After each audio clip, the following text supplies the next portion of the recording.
নমস্কাৰ। দিনটোৰ বিশেষ লৈ ষ্টুডিঅ'ত মই দেৱাংগ পল্লৱ শইকীয়া। দিনটোত বহুত খবৰ আমি পাওঁ, বহুত খবৰ দেখোঁ, বহুত খবৰ শুনো। তাৰ মাজতেই আমাৰ অলক্ষিতে ৰৈ যায় বহুতো এনেকুৱা খবৰ বা বিষয়, যিবোৰ আমি জনাটো দৰকাৰ বা আমাৰ জনসাধাৰণে জনাটো দৰকাৰ। কেতিয়াবা উৎসাহৰ বাবে, আগ্ৰহৰ বাবে, একাগ্ৰতাৰ বাবে বা জীৱনত নতুন কিবা এটা দিশৰ উন্মেষণৰ বাবে। তেনে কিছুমান খবৰ বা বিষয় লৈ দিনটোৰ বিশেষ আমাৰ এই অনুষ্ঠান। 2018 চনৰ 21 অক্টোবৰত লিথুৱানিয়াত অনুষ্ঠিত হোৱা ৱৰ্ল্ড বডি বিল্ডিং চেম্পিয়নশ্বিপত, ৱৰ্ল্ড বডি বিল্ডিং ফেডাৰেশ্যনৰ চেম্পিয়নশ্বিপত উজলি উঠিছিল আমাৰ অসমৰ গামোচা। গৌৰৱ আহিছিল অসমলৈ, গৌৰৱ ভাৰতলৈ। সেই একে বছৰতে অৰ্থাৎ 2018 চনৰে নৱেম্বৰৰ 25 তাৰিখে থাইলেণ্ডৰ পাটায়াত সেই একেই গৌৰৱ। জনজাতীয় গামোচাখন মূৰত আৰু আমাৰ স্বাভিমান গামোচাখন ডিঙিত লৈ অসম তথা ভাৰতলৈ সেই গৌৰৱ কঢ়িয়াই আনিছিল শৰীৰ চৰ্চাৰ মাধ্যমেৰে। তেখেত আমাৰ অসমৰ বকুৰ নিবাসী গোলাপ ৰাভা।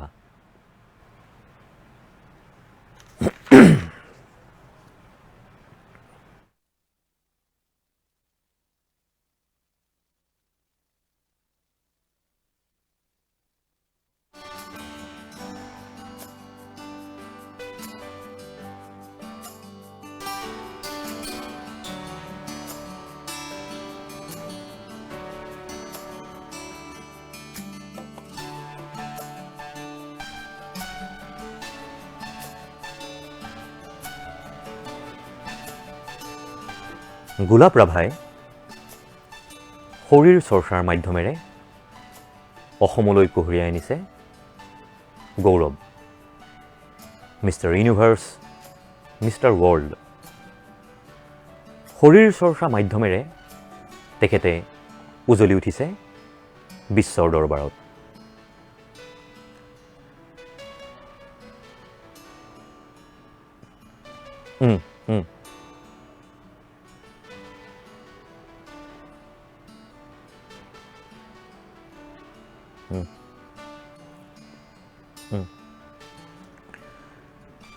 এজন শৰীৰ চৰ্চাবিদৰ বাবে প্ৰথম প্ৰয়োজন এটা শৰীৰ চৰ্চা গৃহৰ, যাক আমি চমুকৈ কওঁ জিম বুলি। আমি ভাৰত বা পৃথিৱীৰ আগশাৰীৰ দেশৰ বা বিশ্বৰ শৰীৰ চৰ্চাবিদসকলৰ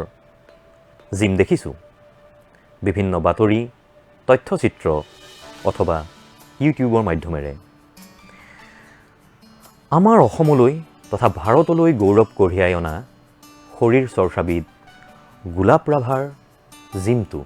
তেওঁ শৰীৰ চৰ্চা কৰা ঘৰটো এবাৰ আমি চাওঁ আহকচোন।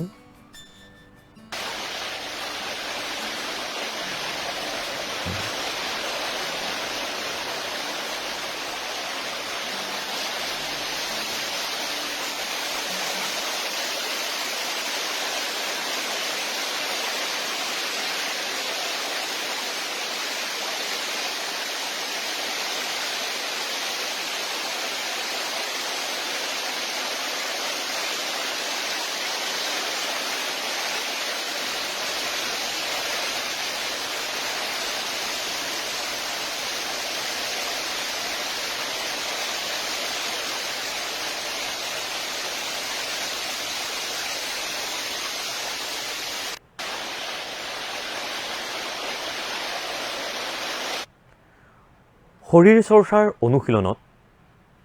যি আহিলা পাতি লাগে, যি সঁজুলি লাগে, আমি দেখিছোঁ সেই সঁজুলিত বৰষুণৰ পানী পৰিছে। শৰীৰ চৰ্চা কৰিবলৈ এজন শৰীৰ চৰ্চাবিদে যি পুষ্টিকৰ আহাৰ গ্ৰহণ কৰিব লাগে, সেইখিনি গোলাপ্ৰভাই পোৱা নাই। কিন্তু এই বাধাবোৰে গোলাপ্ৰভাৰ মনোবল হ্ৰাস কৰিছে নেকি? তেওঁৰ খবৰ ল'বলৈ, গোলাপ্ৰভাৰ খবৰ ল'বলৈ তেওঁৰ জিমত, তেওঁ শৰীৰ চৰ্চা কৰা ঘৰটোত উপস্থিত হৈছিলগৈ আমাৰ সংবাদদাতা আজিজুৰ ৰহমান চৌধুৰী। আহকচোন শুনো বা চাওঁ গোলাপ্ৰভাইনো কি ক'লে। বৰ্তমান সময়ত বিশ্ব দৰবাৰত কেইবাটাও সোণৰ পদক অৰ্জন কৰিবলৈ সক্ষম হোৱা বকৰ গোলাপ্ৰভা বৰ্তমান সময়ত কেনে আছে আৰু এই সম্পৰ্কে আমি তেখেতৰ খা খবৰ ল'বলৈ নিউজ এনিৰ তৰফৰ পৰা আজি উপস্থিত হৈছোঁ বকত থকা তেখেতৰে জিমত। আৰু তেখেতক আমি ওচৰৰ পৰা তেখেতৰ ওচৰত আমি যাম আৰু তেখেতে বৰ্তমান জিম কৰি আছে আৰু তেখেতৰ ওচৰৰ পৰা আমি সুধিম যে দাদা আপুনি যিহেতু বিশ্ব দৰবাৰত শৰীৰ চৰ্চা কৰি বহু সন্মান বুটলিবলৈ সক্ষম হৈছে আৰু বৰ্তমান সময়ত আপুনি কেনে আছে বা কি পৰিস্থিতিত আছে আপুনি?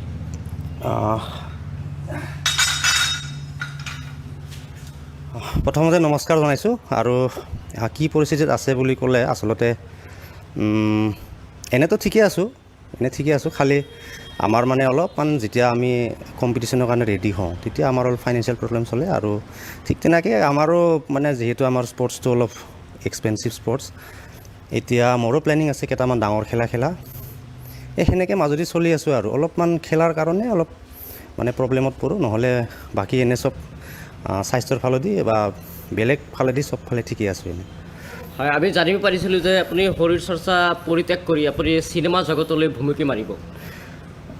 মাজতে আচলতে মোৰ খেলা বহুত বেছি ফাইনেন্সিয়েল প্ৰব্লেম হৈছিল। তো মোৰ অলিম্পিয়া খেলা টাৰ্গেট আছিল আৰু অলিম্পিয়া খেলাৰ কাৰণে আচলতে বহুত বেছি পইচাৰ প্ৰয়োজন। আৰু তেতিয়া মই বেছিভাগ মানে মেণ্টেলি অলপ ডিছএপইণ্টেড হৈ গৈছিলোঁ যে ইমানখিনি পইচা মই ক'ৰ পৰা মেকআপ কৰিম। তাৰপিছত সেইকাৰণে মই এনে ভাবি লৈছিলোঁ আৰু কি খেলাটো বাদ দিম, যদি অলপ বেলেগ কিবা পইচা অহা ৰাস্তা যেনেকুৱা ধৰক চিনেমা হওক বা মডেলিং হওক বা কিছুমান বেলেগ ধৰণৰ এডভাৰটাইজ এইবিলাক হওক, এইবিলাক কৰিলে য'ত অলপ পইচা আহে তো সেইবিলাকত বেছি অলপ মনোনিৱেশ কৰিম বুলি ভাবিছিলোঁ। কিন্তু আচলতে আমি আগৰ পৰা খেলা মানুহতো, তো খেলাটো আচলতে আমি এৰিব নোৱাৰোঁ। এতিয়া খেলাটো ব্লাডত আছে। প্লাছ আৰু কিছুমান এনেকুৱা হয় কি আমাৰ ইয়াৰে বিশেষকৈ মই আমাৰ বকৰ মানুহখিনিক বা অসমৰ ল'ৰাখিনিক, যিখিনি নতুন ল'ৰা জিমত আহে বা যিখিনি ল'ৰা মোক দেখা পাই পেলাই কিছুমানে একজন দুজনে মেছেজো কৰি থাকে যে আপোনাক দেখা পাই পেলাই আমি এক্সাৰচাইজ আৰম্ভ কৰিছোঁ বা কিছুমান বেয়া বস্তু খোৱা বাদ দিছোঁ। কেতিয়াবা ছ'চিয়েল মিডিয়াৰ থ্ৰুদি ল'ৰাবিলাকক মই বহুত এডভাইচ কৰোঁ যে বেয়া বস্তুৰ পৰা দূৰত থাকিব লাগে। তো এইবিলাক আচলতে এটা সামাজিক দায়িত্ব আমাৰ ওপৰত আছে আৰু স্পেচিয়েলি মই নিজে এইটো ক্ষেত্ৰত মোৰ এটা বহুত ডাঙৰ দায়িত্ব আছে বুলি ভাবোঁ। চ' সেইটো কাৰণে আচলতে মই খেলাটো এতিয়া বাদ নিদিওঁ আৰু মই থিৰাং কৰি লৈছোঁ যে খেলাটো মই বাদ নিদিওঁ। একেবাৰে যেতিয়ালৈকে শেষ নিশ্বাস ত্যাগ কৰাৰ আগলৈকে মই খেলা খেলি থাকিম বা এক্সাৰচাইজ কৰি থাকিম। আপুনি অনুপ্ৰেৰণা কাৰ পৰা পাইছিল? আপুনি যেতিয়া সৰু আছিলে তেতিয়া আপুনি ভাবিছিল নেকি যে মই শৰীৰ চৰ্চা কৰিম, ৱৰ্ল্ডৰ প্ৰতিযোগিতাবিলাকত জইন কৰিম বা সোণৰ পদক বুটলিবলৈ সক্ষম হ'ম বা সোণৰ পদক বুটলিবলৈ সক্ষম হোৱাৰ পিছত আপোনাৰ কেনেকুৱা অনুভৱ হৈছে? আপুনি কাৰ পৰা অনুপ্ৰেৰণা পাইছিলে? আচলতে বডি বিল্ডিংটোত মই অলপ এক্সিডেণ্টেলিয়ে সোমাই আহিছোঁ। তো বডি বিল্ডিঙত মোৰ অলপো ইণ্টাৰেষ্ট নাছিল। মই এক্সাৰচাইজ কৰি ভাল পাইছিলোঁ, মাৰ্চেল আৰ্ট কৰি ভাল পাইছিলোঁ। মই মাৰ্চেল আৰ্ট কৰিছিলোঁ আগতে, সৰুৰ পৰাই কৰিছিলোঁ, লুকাই চুৰকৈ হ'লেও মাৰ্চেল আৰ্ট কৰিছিলোঁ। মাৰ্চেল আৰ্টটো মোৰ আচলতে বহুত ফেভৰেট আছিল। তো মাজতে মোৰ মানে ক্লাছ 8 মানত হ'ব কিবা এটা অলপমান বেমাৰ হ'ল। তো মাৰ্চেল আৰ্ট কৰাৰ পৰা মানে ডক্টৰে ক'লে কি মাৰ্চেল আৰ্টটো তই কৰিব নোৱাৰিবি, কমচে কম গেপ দিব লাগিব, 1 বছৰমান গেপ দিব লাগিব। তাৰপিছৰ পৰা মই মানে এনেতো থাকি ভাল নালাগে। তো আমাৰ স্কুলৰে এজন টিচাৰ আছে, এতিয়াও আছে, তেওঁ আমাৰ স্কুল টিচাৰ হয়, ছাৰ জিতেন কলিতা বুলি। তেওঁ গুৱাহাটী ইউনিভাৰ্চিটি হয়, মিষ্টাৰ গুৱাহাটী ইউনিভাৰ্চিটি। তো তেওঁৰ জিম আছে, মই তেওঁৰ আণ্ডাৰত মানে এক্সাৰচাইজ কৰা আৰম্ভ কৰিলোঁ। তো মই এনেই এক্সাৰচাইজ কৰিছিলোঁ, এইটো এক্সিডেণ্টেলিহে আমি গৈছিলোঁ। তো যাই পেলাই সেনেকৈ মানে মই যিহেতু তাতে মই এক্সাৰচাইজ কৰি আগৰ পৰাই ভাল পাওঁ, তো এক্সাৰচাইজটো মই বেছি চিৰিয়াছলি কৰা কৰিলোঁ। চিৰিয়াছলি মানে মই 100% দি পেলাই কৰা কৰিলোঁ। এনেকুৱা নহয় যে মই এক্সাৰচাইজ কৰি খেলা খেলিম বা কিবা, এক্সাৰচাইজ কৰি ভাল পাওঁ কাৰণে মই 100% দি পেলাই এক্সাৰচাইজ কৰা কৰিলোঁ। তাৰপিছত আৰু সেনেকৈ মানে বডিটো সোনকালে ৰেছপঞ্চ কৰা আৰম্ভ কৰিল। তেতিয়া ছাৰে মানে জবৰদস্তি এখন খেলা খেলাই দিলে। তো সেইখন খেলাই মানে ফাৰ্ষ্ট আৰম্ভণি 2001, 2003 এনেকুৱা হ'ব। তাৰপিছৰ পৰাই আচলতে মোৰ খেলাত বেছিকৈ অলপ মাইণ্ডটো সোমাই গ'ল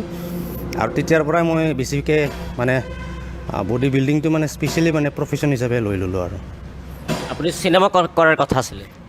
চিনেমা মই মাজতে কৰিছিলোঁ আচলতে আৰু কৰিছোঁ এতিয়া কিছুমান VCD গানতো অভিনয় কৰিছোঁ তাৰপিছত আৰু এখন আমাৰ ৰাভামিছ মুভি এখন আছে এইটো শ্বুটিং হৈছে ৰিলিজ কেতিয়াবা দিয়ে এইকেইদিনতে দিব নেকি তো সেইখিনি কৰিছোঁ আৰু দেখা যাব চিনেমা কৰাটো ইচ্ছাটো আছে পিছত যদি মানে কেতিয়াবা ভাল এনেকৈ সময় সুবিধা বা কিছুমান যদি এনেকুৱা সুবিধা পাওঁ তেতিয়াহ'লে নিশ্চয় কৰিম হয় দেখিবলৈ পোৱা গৈছে যে আপুনি এখন জিমৰ এটা শৰীৰ চৰ্চাৰ এটা আপুনি কোচিং চেণ্টাৰ খুলিছে তো দেখিবলৈ পাইছোঁ যে ইয়াতে আপোনাৰ টিঙৰ ঘৰ তো আপুনি কেনেকৈ সহায় সহযোগিতা পাইছে কাৰ পৰা পাইছে বা আপুনি নিজে কৰিছে নেকি এইখিনি আচলতে কমপ্লিট নিজে কৰা হৈছে আৰু এইটো আচলতে আমি এনেই বহুত বেকগ্ৰাউণ্ডৰ পৰাই অহা য'ত আমি প্ৰথমতে এক্সাৰচাইজ কৰিছিলোঁ তাতে তো ইয়াতকৈ বেয়া আছিল তাতে জাষ্ট মানে টিঙৰ এটা চালিহে আছিল তো আমি ভিতৰৰ পৰা ৱেইটবিলাক বাহিৰত আনি এক্সাৰচাইজ কৰা মানুহটো গতিকে তো আমাৰ সেনেকুৱা ইয়াতে আমাৰ এডজাষ্ট হৈ যায় আমি পাৰোঁ ইয়াতে এক্সাৰচাইজ কৰোঁ আৰু আমি ইনফেক্ট এইবিলাকতে এক্সাৰচাইজ কৰি ভাল পাওঁ তো আমাৰ আচলতে কি আজিকালি কিন্তু খালি অলপ কমাৰ্চিয়েল চাব গ'লে যদি মই ইয়াৰ পৰা কিছুমান ইম্প্ৰভাইজ ট্ৰেইনিঙৰ দৰকাৰ সেইকাৰণে অলপমান ভাল হেৰি লাগে তো এতিয়া তাৰমানে কণ্ডিশ্যনটো অলপ মানে বেছি বেয়া কাৰণ সেই যেতিয়া একবাৰ এই ডাঙৰ শিল যে পৰিছিল তেতিয়া মানে টিংবিলাক গোটেই ফাটি গৈছে গোটেই টিং ফাটি পেলাই ফুটা হৈ আছে সেই সিদিনা বৰষুণ পৰাটো গোটেই পানী ভৰ্তি তো টিংখিনি বদলাব লাগিলে মোটামুটি এতিয়া 40-50 হাজাৰমান টকা লাগে তো মোৰ হাতত মানে পইচা মেনেজ হোৱা নাই কাৰণ ময়ো এতিয়া অলপ ট্ৰেইনিঙত বিজি আছোঁ আৰু ট্ৰেইনিঙত আমাৰ বহুত এক্সপেঞ্চ লাগে মোৰ সন্মুখত খেলাও আছে কেইখনমান তো গতিকে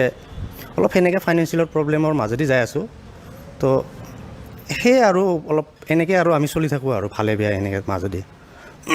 এতিয়া আপোনাৰ এই জিমত আপোনাৰ কিমান ষ্টুডেণ্টছে এতিয়া কোচিং কৰি আছে ষ্টুডেণ্টখিনি আচলতে কনচিষ্টেণ্ট ষ্টুডেণ্ট অলপ আমাৰ জিমৰ ক্ষেত্ৰত অলপ মানে ক'ব দিগদাৰ কাৰণ কেতিয়াবা একেবাৰে 60-70জনো হৈ যায় আৰু কেতিয়াবা একেবাৰে 10-15জনো হৈ যায় কেতিয়াবা 100জনো পাৰ হৈ যায় তো বিভিন্ন কাৰণে কিছুমানৰ কেতিয়াবা আহি থাকে ষ্টুডেণ্টবিলাকৰ পৰীক্ষা আহি যায় পটককৈ সিহঁতে অহা বাদ দিয়ে সেনেকৈ আৰু এতিয়াও আছে আৰু 30-40জনমান হ'ব সিমান মানে হ'ব আপুনি চৰকাৰক কি আহ্বান জনাব যে আপুনি মানে এনেকুৱা অভাৱত আপুনি জিমৰ কোচিংটো চলাই আছে বা আপুনি বা আপোনাৰ খেল ধেমালি কৰিবলৈ যাওঁতে আপোনাৰ বহুত ফাইনেন্সিয়েলৰ প্ৰয়োজন হৈছে তো এই সম্পৰ্কে আপুনি চৰকাৰক কি আহ্বান জনাব চৰকাৰৰো বহুত দায়িত্ব থাকে কেতিয়াবা আমি চৰকাৰৰ ওপৰত অলপ নাৰাজো হৈ যাওঁ আৰু মাজে মাজে বুজিও পাওঁ কাৰণ চৰকাৰৰ দায়িত্ব বহুত বেছি থাকে আৰু কেতিয়াবা আমি সুবিধাৰ কিবা সহায় বিচাৰি গ'লেও দেখা পাওঁ কিছুমান মানুহ আমাতকৈ বেছি সিহঁতৰ বহুত বেছি দৰকাৰ তথাপিও আমি আশা ৰাখিম চ' ময়ো আশা ৰাখিম যে মোৰ যিহেতু সন্মুখত খেলা আছে চ' খেলা থাকিলে আচলতে আমাৰ পইচাৰ বেছি অভাৱ হয় নহ'লে আমাৰ এনে চলাৰ কাৰণে আচলতে অভাৱ নাই কাৰণ আমাৰ এনেকুৱা হাই লাক্সাৰিয়াছ আমাৰ এটা মাইণ্ড নাই যেনেকৈ আমাৰ ধৰক দামী কাপোৰ পিন্ধা দামী গাড়ীত ঘূৰা বা দামী খানা খোৱা এইবিলাকত আমাৰ মানে অলপো ইণ্টাৰেষ্ট নাই আমাৰ হ'ল খালি আমি জিমত থাকোঁ আমাৰ জিমৰ যিখিনি প্ৰয়োজনীয় বস্তু যিখিনি ডায়েট যিখিনি আমাৰ ছাপ্লিমেণ্টছ হওক কিবা হওক এইখিনি বা আমি ট্ৰেইনিঙৰ সময়ত যিখিনি আমাক এটা হাইলি এক্সপেঞ্চিভ এটা কিছুমান প্ৰডাক্টবিলাক কিনিব লাগে তো সেইখিনিৰ কাৰণেহে আমাক পইচাৰ দৰকাৰ তো আমি চৰকাৰৰ পৰা সেইখিনি আশা ৰাখিম যে আমাক যিহেতু ডাঙৰ খেলা আছে মোৰ সময়ত এই ট্ৰেইনিঙৰ সময়ত যিখিনি অলপ প্ৰয়োজন হয় সেইখিনি যদি সহায় কৰে তাতে আমি সুখী আৰু মেইনলি মানে মই মানে বেছিভাগ মই মানুহজন অলপমান যে মই আচলতে সন্মানটো দিলে বেছি ভাল পাওঁ কিছুমান বস্তু পইচাৰ ক্ষেত্ৰতেই নহয় আজি কিছুমানে ছ'চিয়েল মিডিয়াত মাজতে বহুতেই লিখিছিল যে গোলাপ্ৰভাকো মানে কিবা সংস্থাপন দিব লাগে এনেকৈ আচলতে আমাৰ ফ্ৰেণ্ডছবিলাকে লিখিছিল তো মই ভাবোঁ চৰকাৰী চাকৰি হওক বা পইচাই হওক এইখিনিয়ে ডাঙৰ কথা নহয় কিছুমান আমি যে দেশৰ কাৰণে যে প্ৰতিনিধিত্ব কৰোঁ দেশৰ হৈ যে খেলোঁ আমি যেতিয়া কম্পিটিশ্যন এখন খেলোঁ তেতিয়া আমি যেতিয়া গ'ল্ড মেডেল পাওঁ তেতিয়া আমাৰ ইণ্ডিয়ান ফ্লেগখন চবচে ওপৰত থাকে এইটো বহুত বেলেগ ধৰণৰ গুজবাম্প তো আমাৰ মানে বুকুখন ফুলি উঠে তো এইবিলাক আমি দেশৰ নাম লৈ ভাল পাওঁ আজি যদি ইখন দেশতে যদি কোনোবা যদি মহিলা যদি হেৰাছমেণ্ট হয় কেতিয়াবা যদি ৰেপ হয় ইখন দেশতে যদি বানপানীত যদি কোনোবা মানুহে যদি খাব নাপায় তেতিয়াহ'লে আমাৰো বেয়া লাগে আমাৰ গা চা মানে গৰম হৈ উঠে তো আমি সেইখিনি সময়ত আমিও যদি সহায় কৰিব পাওঁ বা কিবা এটা যদি মাতিব পাওঁ দেশৰ কাৰণে যদি কিবা ছাৰ্ভিচ দিব পাৰোঁ তেতিয়া আমাৰো বহুত ভাল লাগে আমি একচুৱেলি বহুত বেছি পেট্ৰিয়টিক লাইক মানে ইণ্ডিয়ান আৰ্মি নিচিনাই আমাৰো মানে আমি নিজে ফিল কৰোঁ তো ঠিক তেনেকুৱা কথা আমাৰ মানে যিখিনি আমি খেলৰ যোগেদি দেশৰ কাৰণে আমি যিখিনি ছাৰ্ভিচ দিছোঁ বা এখন হেল্ডি ছ'চাইটি গঢ় দিয়াৰ কাৰণে আমাৰ লাইফটো কণ্ট্ৰিবিউট কৰি দিছোঁ আমি সদায় আমি জীৱনটো দান দি দিছোঁ যে মানুহ এজন ভাল হওক আমি মানে সদায় গুৰুত্ব দিওঁ এজন মাক বাপেকেতো ল'ৰা এজনক গুৰুত্ব দিয়ে যে এজন ডাঙৰ অফিচাৰ হওক বহুত মাক বাপেকে এইটো গুৰুত্ব নিদিয়ে যে সি ভাল মানুহ হওক আজি ডাঙৰ অফিচাৰ এজন হৈ পেলাই যদি ঘুচখোৰ যদি অফিচাৰ হয় তেতিয়াহ'লে তেনেকুৱা মানুহ বনাই একো লাভ নাই আমাৰ সমাজত তো আমি বেছিভাগ গুৰুত্ব দিওঁ এজন সমাজত ভাল ব্যক্তি যাতে আমি জন্ম দিব পাৰোঁ ভাল মানুহ হিচাপে যাতে গঢ় দিব পাৰোঁ সেইবিলাকে আমি জিমত আচলতে ট্ৰেইনিং দিওঁ আৰু জিমত যিবিলাকে 100% সিহঁতে ডেডিকেটেড হয় তেতিয়াহ'লে বেয়া বস্তুবিলাক আৰু মনবিলাক মাইণ্ডবিলাক এনেই চাফা হয় তো আমি সেইটোৱে আমি গভৰ্ণমেণ্টৰ পৰা আচলতে সন্মানখিনি বিচাৰোঁ এতিয়া ধৰক কেতিয়াবা চেক পোষ্টত কোনোবা পুলিচে যদি কয় গাড়ীৰ পৰা ওলাই তেতিয়া আমাৰ লগে লগে ইগত লাগি যায় সেইদিনা মাজতে এনেকুৱা এটা ঘটনা হৈছে বকতে তো কোনোবা এজন হাৱালদাৰে মোক বাহিৰৰ পৰা মাত দিছে ভিতৰৰ পৰা ওলাই এনেকৈ মাত দিছে চিনি পোৱা নাই মানুহটো তথাপিও তেনেকুৱা কৰিলে বেয়া লাগে কাৰণ খালি মই বুলি নহয় এজন চিভিলিয়ানছকো যদি সেনেকৈ ধৰণৰ বিহেভ কৰে তেতিয়াহ'লে আমাক বেয়া লাগে যদি কেতিয়াবা মাজতে বেংকত গৈছিলোঁ বেংকত লোনৰ কাৰণে তো কৈ কি আমিতো যাকে তাকে লোন নিদিওঁ চাকৰি কৰা মানুহে লোন দিওঁ তো তেনেকুৱা ধৰণৰ কথা যে আমি যে দেশৰ হৈ প্ৰতিনিধিত্ব কৰোঁ সেইখিনি সন্মান আচলতে আমাক যদি দিয়ে তেতিয়া আমি ভাল পাওঁ আৰু তো সেইখিনিয়ে কথা আৰু সেইখিনিয়ে আমি আশা কৰোঁ আৰু গোটেই জীৱনটো আচলতে সেইকাৰণে দেশৰ হৈ খেলি আছোঁ আৰু সেইকাৰণে দেশৰ হৈ খেলি থাকিম তো আমিও চৰকাৰৰ পৰা হওক আমি পাৰ্টিকুলাৰ চৰকাৰক পোৱা নাই যিকোনো গভৰ্ণমেণ্টেই আহক গভৰ্ণমেণ্টে যাতে আমাৰ স্পৰ্টছটো বুজি পায় আমাৰ স্পৰ্টছৰ যিখিনি ফিলিংছ আমাৰ যিখিনি দেশৰ কাৰণে ছাৰ্ভিচ বা মানৱ সমাজৰ কাৰণে যিখিনি আমাৰ ছাৰ্ভিচ সেইখিনি যাতে যিকোনো গভৰ্ণমেণ্টেই হয় গভৰ্ণমেণ্টৰ মানুহে হওক সেইখিনি যাতে বুজি পায় আৰু সেইখিনি যাতে আমাক সন্মান দিয়ে তো সেইটোৱে আমি আশা কৰোঁ আৰু ভৱিষ্যতে আমাৰ সেইটোৱে আশা থাকিব আৰু সেইটোৱে আমাৰ অনুৰোধ থাকিব চৰকাৰৰ প্ৰতি হয় আপোনালোকে শুনিলে যে এয়া আছিল বিশ্ব দৰবাৰত মিষ্টাৰ ইউনিভাৰ্ছ মিষ্টাৰ ৱৰ্ল্ড খ্যাতি অৰ্জন কৰা গোলাপ ৰাভা যিজন গোলাপ ৰাভা আজি দক্ষিণ কামৰূপ জিলাৰ বক সমষ্টিৰ জন্মগ্ৰহণ কৰি তেওঁ বিশ্ব দৰবাৰত শৰীৰ চৰ্চা কৰি সোণৰ পদক বুটলিবলৈ সক্ষম হৈছে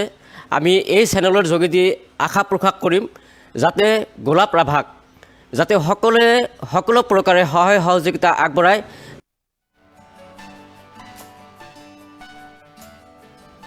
আৰু ইতিবাচক লক্ষ্যৰে অনুশীলন চলাই গৈছে গোলাপ ৰাভাই সকলো বাধা নেওচি গোলাপ ৰাভাই অনুশীলন অব্যাহত ৰাখিছে পুনৰ অসম তথা ভাৰতৰ বাবে গৌৰৱ কঢ়িয়াই আনিবলৈ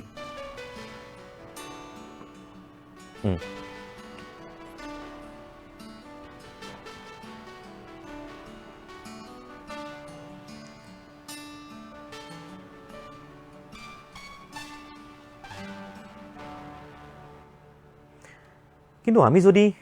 বাস্তৱলৈ ঘূৰি আহোঁ শৰীৰ চৰ্চাবিদ এজনৰ কাৰণে বিশ্বমানৰ প্ৰতিযোগিতাত অংশগ্ৰহণ কৰিবৰ কাৰণে কেৱল দৃঢ় মনোবল ইতিবাচক চিন্তাধাৰা আৰু একাগ্ৰতাই যথেষ্টনে তেওঁ যিখিনি বাধা সন্মুখীন হৈ আছে যিখিনি বাধাৰ তেখেতে সন্মুখীন হৈ আছে সেয়া তেওঁ অনুশীলন কৰা শৰীৰ চৰ্চা কৰা ঘৰটোৰেই হওক বা তেওঁ দৈনিক ল'ব লগা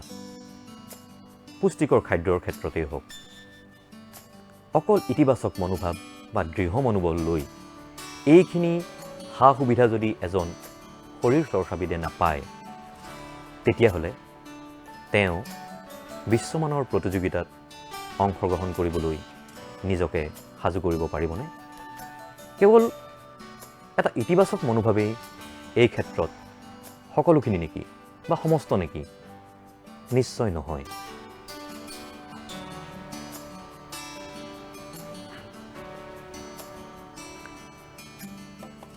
দৃঢ় মনোবল ইতিবাচক মনোভাৱ আৰু একাগ্ৰতাৰ লগতে লাগিব প্ৰয়োজনীয় পুষ্টিকৰ খাদ্য শৰীৰ চৰ্চাৰ আহিলা আৰু অনুশীলন কৰিবলৈ এটা ৰ'দ বৰষুণে বাধাৰ সৃষ্টি কৰিব নোৱাৰা জিম বা শৰীৰ চৰ্চা গৃহ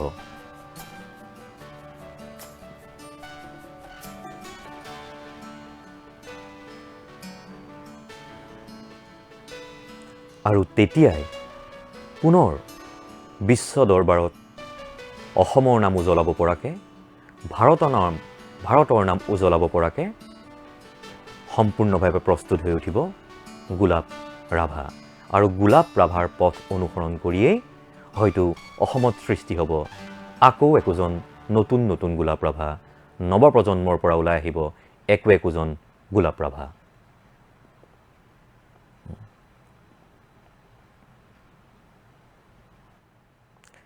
আমি আশা ৰাখিছোঁ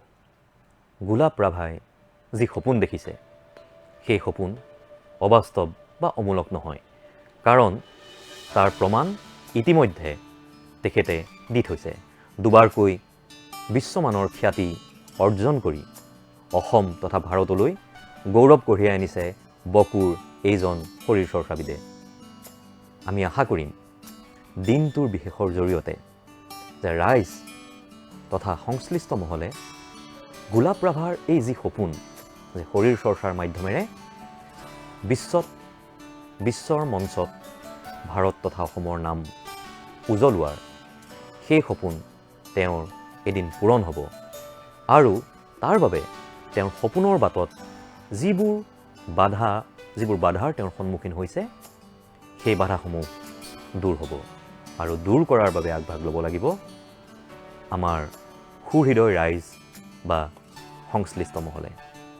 আমি আশা ৰাখিম গোলাপ ৰাভাই শৰীৰ চৰ্চাৰে মাংসপেশী ফুলাই তোলক প্ৰত্যেকজন অসমীয়াৰ বুকু আৰু এজন নহয় আমাৰ গোলাপ ৰাভাক দেখি আমাৰ শৰীৰ চৰ্চাবিদ গোলাপ ৰাভাক দেখি নতুন প্ৰজন্মৰ পৰা শৰীৰ চৰ্চাৰ বাবে আগ্ৰহী যুৱক যুৱতী ওলাই আহক আৰু কষ্ট অধ্যৱসায় আৰু একাগ্ৰতাৰে আমাৰ নাম অসমীয়াৰ নাম বিশ্বৰ দৰবাৰত জিলিকাই তোলক গোলাপ ৰাভালৈ নিউজ এনিৰ দিনটোৰ বিশেষৰ তৰফৰ পৰা অজস্ৰ শুভকামনা আৰু আশা ৰাখিছোঁ তেওঁ যিখিনি বাধাৰ সন্মুখীন হৈ আছে যিখিনি তেওঁৰ সপোন দেখাৰ বাটত এতিয়াও বিঘ্নি হিচাপে পৰিগণিত হৈ আছে সেইখিনি সোনকালেই দূৰ হ'ব আৰু তেওঁ প্ৰস্ফুটিত হৈ উঠিব সমগ্ৰ ধুমুহা নেওচি আৰু এই ধুমুহাৰ পিছত তেওঁ প্ৰস্ফুটিত হ'বনে নহয় সেই উত্তৰটো দিব সময়ে বা আপোনালোকে ধন্যবাদ আপোনালোকে আজি দিনটোৰ বিশেষ চোৱাৰ বাবে আমি এনেদৰেই দিনটোৰ বিশেষ এটা খবৰ বা বিষয় লৈ আপোনালোকৰ মাজলৈ আহিম চাই থাকিব নিউজ এনি ধন্যবাদ